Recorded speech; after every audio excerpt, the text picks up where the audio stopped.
comfort, love, and power. Hold me in the midnight hour. My heart's on fire and burning. There's something out there much, much bigger than us. You know, it's a God that cares, a God that loves us, a God that wants so much more for us than dope and drugs and the fallacy of humanity.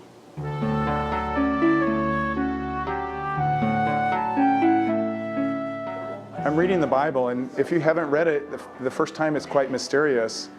And I come to this passage in Romans 5, and it says that we glory also in our tribulations, because tribulation works patience, and patience experience, and experience hope.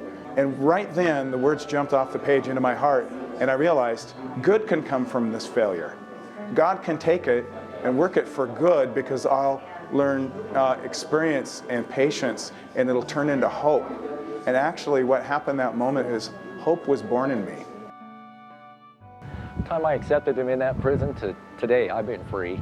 The Lord used me while I was in prison tremendously, set up programs, did a lot of things, led over 5,000 men to Christ, baptized, recorded over 2,000 men I baptized as a convicted felon in prison. It's Jesus. He led me to lead people to Christ and to pastor.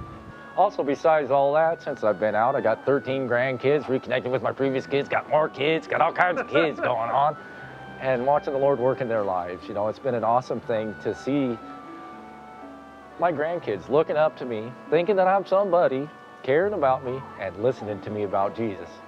And I'm happy for their futures, you know, and that's really what it is. Without Christ, we have no future. I coached probably 100,000 kids. I coached sports for 15 years. Because I made some stupid choices and some dumb mistakes, I went from being on the headlines of the paper and so on and so forth. Then I was on the headline of the Sports Illustrated, all kinds of stuff. McNeil Island totally changed my life. It's where I got my a real relationship with God. I went back inside as a volunteer. Here was this guard that had been that I had got to know really good, and he's like, "DeVore, what are you doing here, man? What, are you back?" And I'm like, "Hey, I'm a good guy now." I told him, "Hey, very simply, okay.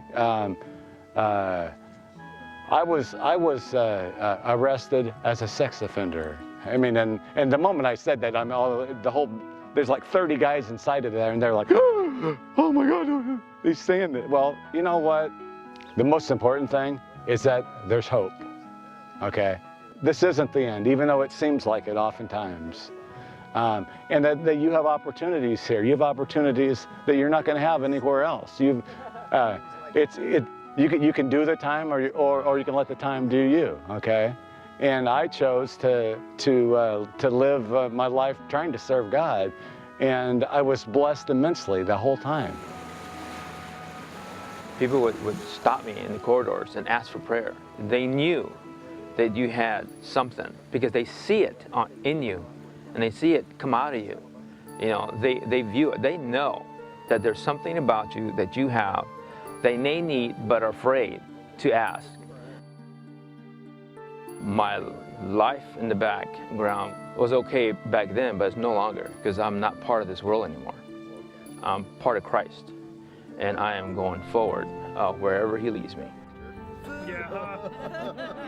I've had beautiful years now with my wife and our children that we have, and now I have grandchildren. When people look at you differently, in the sense that they no longer look at me as this guy who was in prison or this convict, they can never view or see. They question, how in any way were you anything like this guy on paper? We can't see it in you, because this is what they see today. And in truth, what they see is what God has done today. In truth, I would say it, and it was an old timer that, lifer that in LWOP, which is life without possibility of parole. At that time when I met him, he had already done 30 plus years. Before I left, he was pushing on the 50 years. But his focus was constantly to bring people out of the gangs, out of the drugs, to bring them to Jesus Christ and the love of Christ. That was a rich life, because he walked the walk of Jesus Christ would have him to walk. every day you knew that first and foremost in his life was Jesus Christ,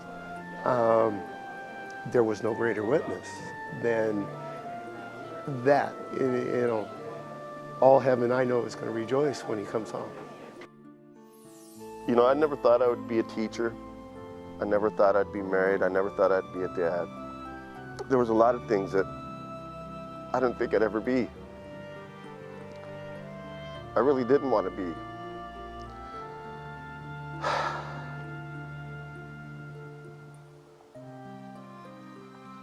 But he's got me there. Who gets the glory for it, Lord? Who gets the credit for it all? Who made it happen? Oh, it all goes to Jesus.